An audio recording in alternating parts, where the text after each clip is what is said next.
Elochida, bonjour et bienvenue sur NC News. Bonjour Meryl. Alors, vous étiez aux manettes du MEDEF pendant 10 ans et vous avez passé le relais l'année dernière à la tête de l'organisation patronale.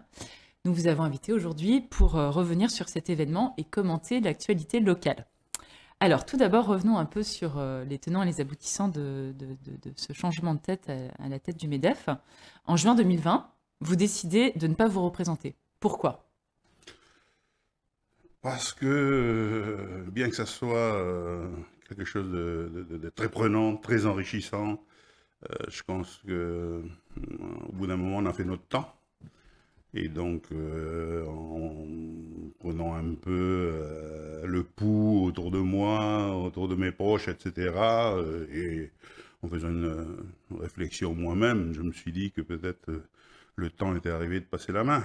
Et donc, je pense que c'est quelque chose que j'ai fait et qui a été qui est appréciable et qui a été apprécié. Euh, Malheureusement, les choses sont peut-être pas passées comme j'aurais voulu Il y au a eu niveau la de guerre. l'ambiance. Au niveau de l'ambiance, parce que finalement, je crois qu'aujourd'hui, vous êtes tous au courant de la pseudo-bagarre qu'il y a eu au MEDEF, hein, entre deux camps pour la présidence. Mais je pense que les choses vont bien aujourd'hui et que les choses se sont arrangées et qu'on a de nouveau un MEDEF uni et j'en suis très satisfait. Vous avez notamment accompagné Samuel Nepéhoun lorsqu'il a été élu à la tête du MEDEF, suite à justement cette campagne mouvementée à laquelle vous faisiez référence. Et comment vous avez vécu cette transition avec lui? Ben, écoutez, j'ai essayé de faire de mon mieux, mais vous savez, les anciens comme nous, notre présence est souvent mal appréciée. Même si on n'est pas avec de bonnes intentions, qu'on a envie de donner un coup de main, qu'on a envie d'aider l'équipe qui est en place, les gens ont toujours l'impression que vous ne voulez pas lâcher le manche et que vous êtes là parce que vous ne voulez pas quitter la présidence.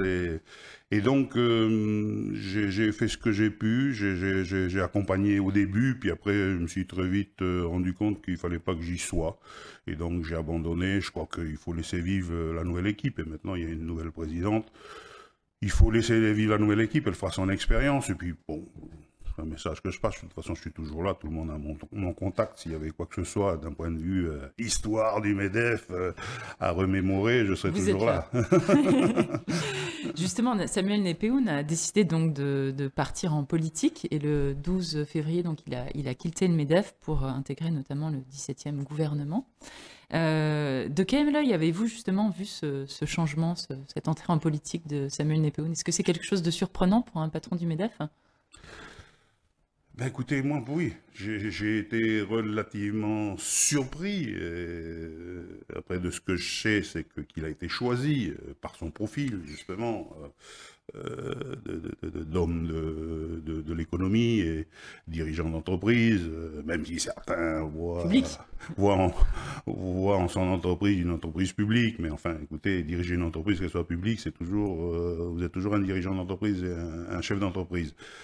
Mais c'est vrai que j'ai été surpris et j'ai cru comprendre que l'Union calédonienne l'avait choisi. Je ne sais pas si lui-même s'y attendait. En tout cas, en ce qui me concerne, je savais que ça allait être très dur. Je l'avais plus ou moins averti. Maintenant, après, c'est toujours pareil. C'est un grand garçon. Il a choisi cette voie et moi, je lui souhaite vraiment de réussir et qu'il réussisse en politique si c'est le chemin qu'il a voulu parcourir après le MEDEF. Une question que je me posais, est-ce qu'on peut être indépendantiste et de droite? Comme il a pu l'être au MEDEF quand même, il dépendait des positions Écoutez, favorables au pour patronat. le coup, il faut saluer le positionnement de Samuel. C'est quand même, je crois que les gens l'oublient un peu, effectivement. Alors, je ne pense pas qu'il ait été encarté à l'Union calédonienne, mais enfin, il a quand même une famille et son frère notamment, qui est une grande figure de l'Union La politique. calédonienne, faut-il le rappeler. Et donc, oui, on pourrait le qualifier d'indépendantiste, mais je ne pense pas qu'il soit encarté. Mais c'est vrai qu'avec une sensibilité kanak, des loyautés et un environnement familial pareil, on peut le qualifier d'indépendantiste peut-être. Mais je pense que ça prouve que, et on le voit partout hein, dans la région, ça prouve qu'un indépendantiste peut avoir sur l'économie des idées qui font que l'économie marche et qui n'a pas des utopies comme on a pu avoir, notamment au niveau de l'indépendance kanak socialiste. Hein, donc on voit bien ce que ça donnait le socialisme aujourd'hui. Donc oui, on peut qualifier ça. Moi, je qualifierais pas ça d'idée de droite. Je qualifierais ça d'idée pragmatique de ce qui marche en entreprise, de ce qu'il faut faire pour que ça marche en entreprise. Si tant est qu'on admet que c'est l'entreprise qui crée des richesses et qui fait fonctionner un pays. Ça, c'est peut-être pas tout le monde l'admet, mais vous créez pas c'est pas des fonctionnaires qui font marcher le pays. Très bien. Maintenant que donc, vous êtes parti du MEDEF, eh bien, que faites-vous au quotidien? Est-ce que vous avez repris les rênes de votre entreprise OCR? Oui, alors je m'occupe beaucoup plus de mes entreprises. Et donc, Vous êtes notamment investi dans le BTP? Je suis dans le BTP, je suis dans d'autres entreprises aussi, je suis dans le cacao Vanuatu aussi. Malheureusement, on ne peut pas y aller avec, avec la Covid. Non, je m'occupe des entreprises et je crois qu'il le fallait. C'était important. Parce que c'est une période délicate Ben, je ne vais rien vous apprendre. Beryl, ça fait 4 ou 5 ans que le BTP va très mal. Et oui. Et c'est de mal en pis. Donc aujourd'hui, nous n'avons plus aucune perspective. Juste un exemple chez moi au CR, nous étions à la belle époque. Alors, d'aucuns vont me dire, oui, c'était la belle époque. Ok, d'accord, mais ça reste quand même une référence. Nous étions 230 salariés à OCR. Aujourd'hui, on est moins de 50. Et alors, pourquoi cette contraction? Parce que les choses ont commencé à se dégrader il y a longtemps, il y a 4 ou 5 ans. Nous avons cessé d'alerter, nous avons cessé de leur dire il faut prévoir l'après-boom, c'est-à-dire l'après-construction des usines, l'après-gros projet. Comment on prépare ça? On prépare ça en inscrivant des investissements publics qui vont prendre le relais en attendant que le privé fasse des investissements de son côté. Alors, on a été un peu sauvé par la RILI qui nous a fait faire construire des appartements grâce à ce système de défiscalisation. Mais qui s'est terminé aussi. Mais très vite, on s'est aperçu qu'on a fabriqué trop de logements et aujourd'hui, on a une crise du logement puisque, semble-t-il, entre les opérateurs sociaux et le privé, il y a un peu plus de 1000 logements vacants dans le Grand Nouméa.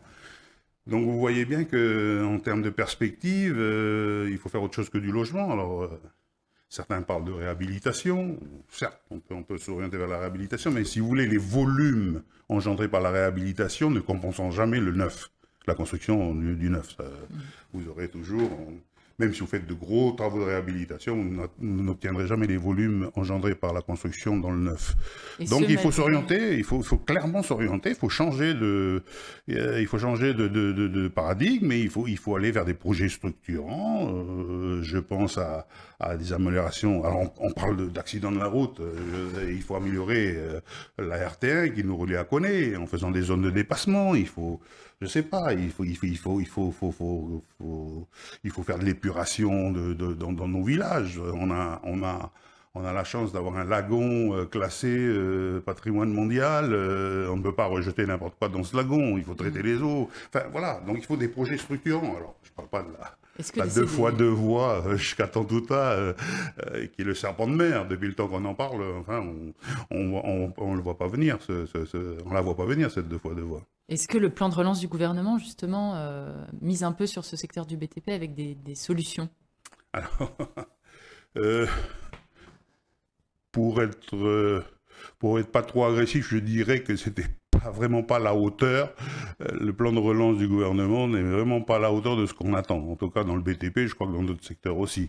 Je crois que pour véritablement relancer, il faut faire des investissements publics, que ces investissements publics prennent le relais des investissements privés qui sont un peu, vous savez, qui sont un peu coincés en ce moment à cause de l'avenir institutionnel.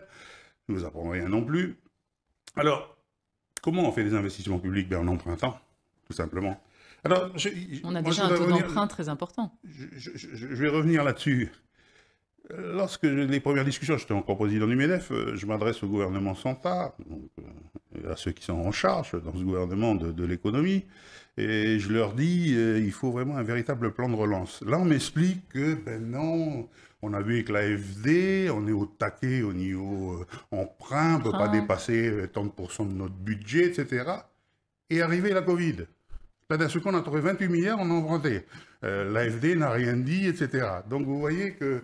On ne peut pas m'expliquer qu'on ne peut pas faire ça pour relancer l'économie du pays, puis arrive la Covid et on dit 28 milliards, on trouve 28 milliards à emprunter, je rappelle. Alors, il est vrai à force de titiller l'État et notre ministre, il va finir par nous donner 10 milliards.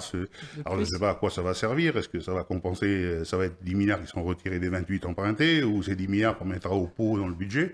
Mais en tout cas, voilà, on nous expliquait qu'on ne pouvait pas emprunter parce qu'on était au taquet d'un point de vue emprunt pour la collectivité de la Calédonie et pour l'ensemble des collectivités. Puis d'un seul coup, il y a eu la Covid, on a emprunté 28 milliards. Alors justement, en parlant de Covid, nous sortons d'un mois de confinement qui a permis de redevenir Covid-free. Mais est-ce que ça ne s'est pas fait au sacrifice de la vie de nombreuses entreprises ? Alors là, effectivement, j'ai un avis nuancé parce que d'abord, je veux saluer quand même le travail de ce gouvernement au niveau de la gestion de la crise sanitaire, parce que bon, c'est quand même plus agréable de vivre dans un pays Covid-free qu'avec des masques et des gestes barrières. Donc, je pense qu'ils ont fait ce qu'il fallait. Maintenant, on peut se demander, alors c'est peut-être les autorités wallisiennes qu'il faut interroger. On peut se demander comment le Covid a pu arriver ici. Si je comprends bien, ça vient de Wallis, donc comment ça a pu pénétrer à Wallis, puisqu'il y avait des barrières aussi, et le patient zéro, je ne sais pas c'est lequel qui nous l'a amené de Wallis. Enfin, peu importe, il faudrait peut-être s'interroger et regarder comment c'est arrivé chez nous. Mais en tout cas, la gestion de la deuxième crise a été bien faite et nous voilà de nouveau Covid-free. Mais, effectivement, vous avez raison, on ne va pas éternellement avoir nos frontières fermées. Ce n'est pas possible. Alors, la différence avec les autres territoires d'outre-mer, si je me réfère, et notamment avec nos cousins polynésiens, c'est qu'on a deux secteurs qui font nos faiblesses. Et en cette période de crise, c'est notre force. Et c'est ça qui explique la résilience de notre économie. On a le premier secteur, c'est le transfert de l'État. Si on peut parler de secteur. Qu'il y a la Covid ou qu'il n'y ait pas la Covid, les fonctionnaires et ce que paye l'État continuent à être alimentés et financés. Et le nickel, qui, malgré la Covid, a continué. Alors, je ne parle pas de l'usine du Sud, bien sûr. Tout le monde connaît les poupées de l'usine du Sud. Oui, c'est une force, contrairement à la Polynésie, par exemple, qui a misé sur le tourisme et qui, pour le coup, se retrouve privé de ses touristes. Je ne veux pas faire offense au secteur touristique ici. C'est un secteur qui est important, mais pas aussi important que pour la Polynésie. Donc, effectivement, nous avions nos 100 000 touristes de moins à cause de la Covid, mais ça n'a pas impacté autant que nos amis polynésiens. Le nickel a continué à fonctionner, l'administration a continué à fonctionner, ce qui a fait que les consommateurs calédoniens ont continué à consommer, et donc notre économie était soutenue par une croissance, par une consommation locale. Donc voilà, ça explique la résilience de notre économie. De l'économie. Les indépendantistes ont demandé la tenue du troisième référendum la semaine dernière. Pensez-vous qu'il faille y aller au plus vite pour le monde économique ou attendre, comme certains le préconisent, la fin des présidentielles en France pour s'engager sur le sujet ? Alors là, effectivement, ça dépend du schéma, c'est toujours pareil. Si on doit aboutir à un vote binaire, autant expédier ça vite fait. Mais là, très clairement, moi, je ne suis pas pour le vote binaire. Vous pensez qu'il faut s'entendre déjà sur un projet Tout à fait, statut. Tout à fait. Je pense que la Calédonie ne peut pas se faire l'économie d'une solution d'avenir. Alors, à la différence de certains, moi je dirais une solution d'avenir, je vais dire durable. On ne va pas repartir dans des statuts pendant 10 ans ou 20 ans. Il faut être imaginatif, il faut faire quelque chose qui va durer, je ne dis pas ad vitam aeternam, parce qu'on n'est jamais On n'est jamais à l'abri de réformes, de statuts, d'une constitution, mais il faut faire quelque chose de durable. Le monde économique ne peut plus tous les 10 ans avoir un référendum pour savoir si on reste français ou un autre référendum pour un autre avenir institutionnel.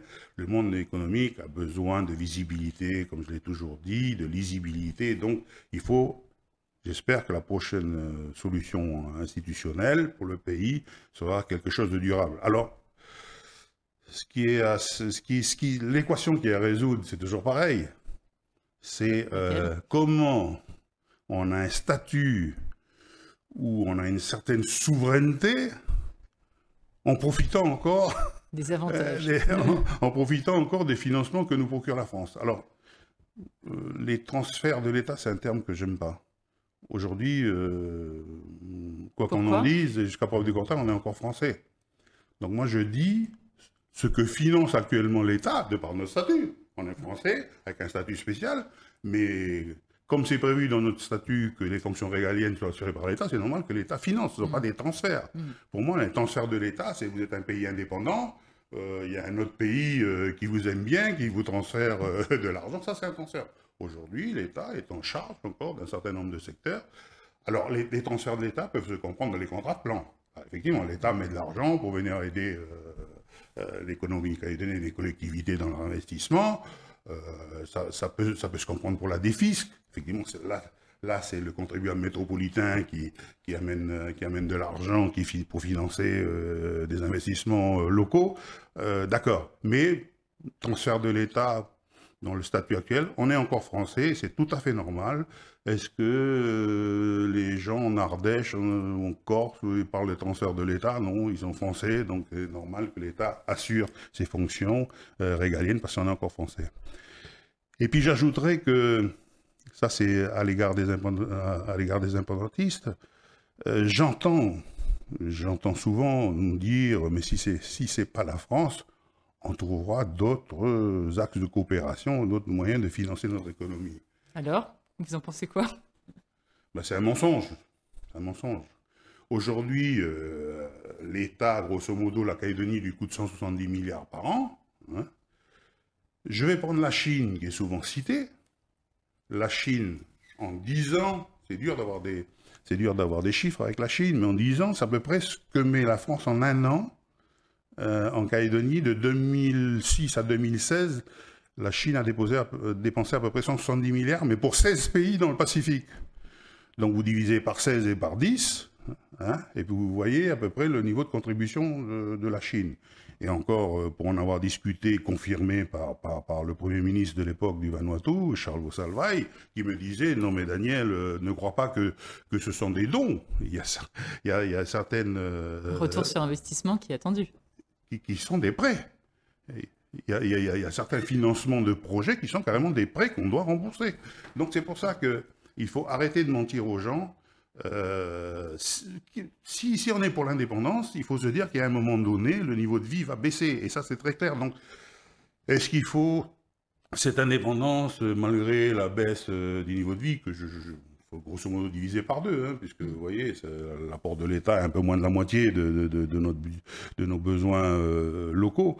Donc, mais la justice, il va falloir la financer. Si c'est la France qui ne finance plus, ne serait-ce que les profs, 50 milliards, l'éducation, 50 milliards, où c'est qu'on les trouve pour financer l'enseignement secondaire. Donc, les indépendantistes disent qu'on fera avec moi. Sans m'immiscer dans le débat, ça je garde ça pour moi, indépendance par indépendance, il ne faut pas mentir aux gens. Il ne faut pas dire que la Chine va venir suppléer la France à hauteur de ce qu'elle donne la France actuellement. Après, c'est un choix. Vous avez décidé d'avoir l'indépendance malgré tout. Mais ce que je veux quand même dire, j'espère, parce qu'on a vu ce que ça donne hein, quand on fait « on verra après ». Hein, la formule « on verra après ». C'est-à-dire on fait tomber le gouvernement et on verra après. On a vu ce que ça donne. J'espère que dans la tête de certains responsables politiques, c'est pas on va voter l'indépendance et on verra après. Moi, je suis quand même partisan de planifier. En tant que chef d'entreprise, j'aime bien voir les choses assez loin, essayer de me projeter. Donc, moi, je ne suis pas pour une solution, on vote l'indépendance et on voit après. Si on doit aller vers l'émancipation, vers une souveraineté, appelez ça comme vous voulez, moi, j'aimerais bien qu'on discute de l'après, justement, comment ça se passe après, et ces choses-là soient fixées avant de voter un nouveau statut. À ce titre, l'État, justement, va bientôt rendre ses conclusions sur les implications du oui et du non. Est-ce que le monde économique a été intégré à ces réflexions? De ce que je crois savoir, oui, par la Nouvelle-Calédonie économique, là. NCECO. NCECO qui est un regroupement, comme vous le savez, des mouvements patronaux et des chambres consulaires. Voilà. Donc, la question qui se pose, c'est est-ce qu'ils vont être entendus? Est-ce que la question purement politique ne va pas dominer? Est-ce que le monde économique va donner un avis, mais est-ce que cet avis sera entendu? Alors là, comme je ne participe plus à rien au MEDEF, je ne peux pas vous en dire plus. Je suis un spectateur et j'écoute ce qu'on me dit, et ce qu'on écrit dans les journaux ou ce qu'on dit à la télé. Alors Daniel, j'avais une dernière question. Vous avez longtemps été impliqué dans le secteur du nickel, vous étiez notamment au sein du conseil d'administration de la SLN. Le nickel qui, rappelons-le, est le poumon économique de la Nouvelle-Calédonie.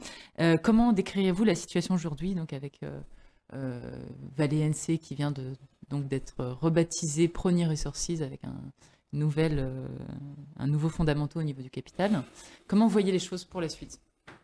Écoutez, moi, d'abord saluer le fait qu'on ait trouvé une solution hein, pour la reprise de l'usine du Sud. Maintenant, le chemin est encore long et difficile. Il va falloir discuter avec les populations locales, les intégrer. Et donc, parce que là, la solution, disons, entre guillemets, politique a été trouvée. Aujourd'hui, il faut passer de la théorie à l'application sur le terrain. Donc, je pense qu'il y a encore quelques embûches et c'est pas terminé. Mais bon, on va être optimiste, on va dire que ça va se résoudre. Aujourd'hui, plus que jamais, le nickel, c'est le métal du diable, quoi. Écoutez, là, on dit on a fait du NHC parce que les voitures électriques, c'est l'avenir. Et dans le même temps, on dit mais on va se débarrasser du nickel, on n'en veut plus dans les batteries parce que le nickel va devenir trop cher. Donc, on va faire des batteries sans nickel. Les Chinois qui nous disent ah oui, mais vous, avec votre sulfate de nickel, vous êtes NHC, etc. Nous, on va faire à partir du pig iron, vous allez voir, ça va être... Enfin, vous pensez que c'est un feu de paille? Non, je dirais pas ça. J'ai dit c'est le métal du diable. Alors, ça a été le métal du diable par sa volatilité au niveau des cours. Et là, aujourd'hui, par les besoins, c'est aussi le métal du diable. On dit tout et son contraire. Il faut espérer simplement que, je dis souvent, il faut espérer simplement que le nickel demeure quelque chose qu'on demande dans le monde, dont on a besoin dans le monde, faute de quoi on va se retrouver comme les Canadiens. Vous savez, les Canadiens, à l'époque, ils exportaient de l'amiante. C'était pour calorifuger, c'était un excellent calorifuge pour les bâtiments. Et oui, puis peu coûteux. Et peu coûteux. Et d'un seul coup, on s'est aperçu que c'était cancérigène.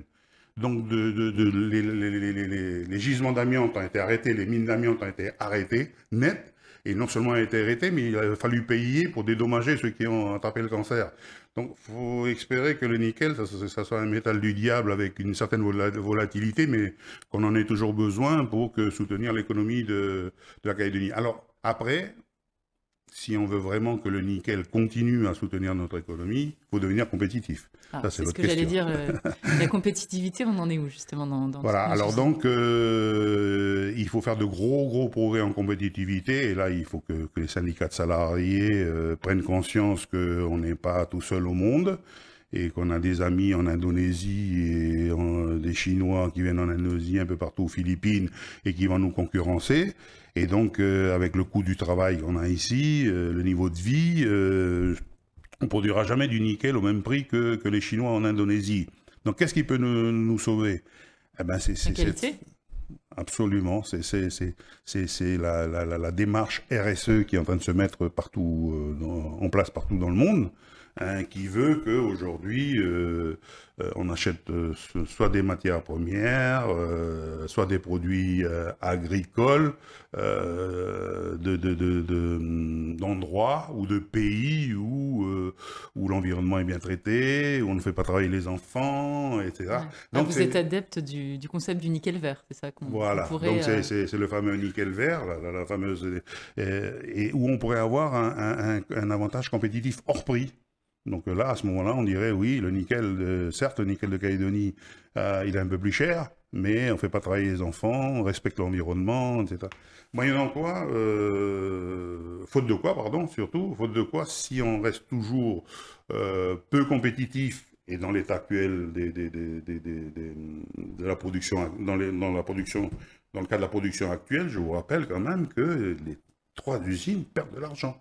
Alors le nickel peut-être dernièrement avec un cours un peu élevé commence à en regagner, mais nos 3 usines perdaient de l'argent jusqu'à maintenant. Ça ne peut pas être indéfini. Les actionnaires à un moment donné, même s'ils sont gros, même si ça ne leur coûte pas, vu la masse qu'ils génèrent, financière qu'ils génèrent, ils ne vont pas continuer à financer des pertes ad vitam aeternam. Donc il faut absolument qu'on soit compétitif. Et puis enfin, alors là, je ne peux pas quand même,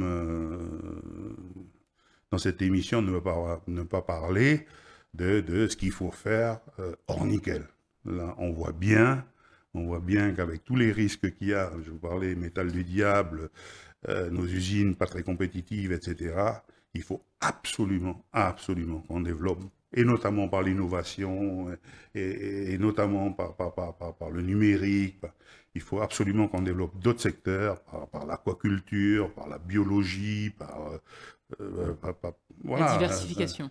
Il faut absolument qu'on développe le hors-nickel si on veut que cette Calédonie s'en sorte et soit moins dépendante du nickel et sorte grandie d'un point de vue économique. Merci Daniel Yoshida pour vos réflexions et on se retrouve très bientôt sur NC News. C'est moi qui vous remercie et je suis très ravi de cette première.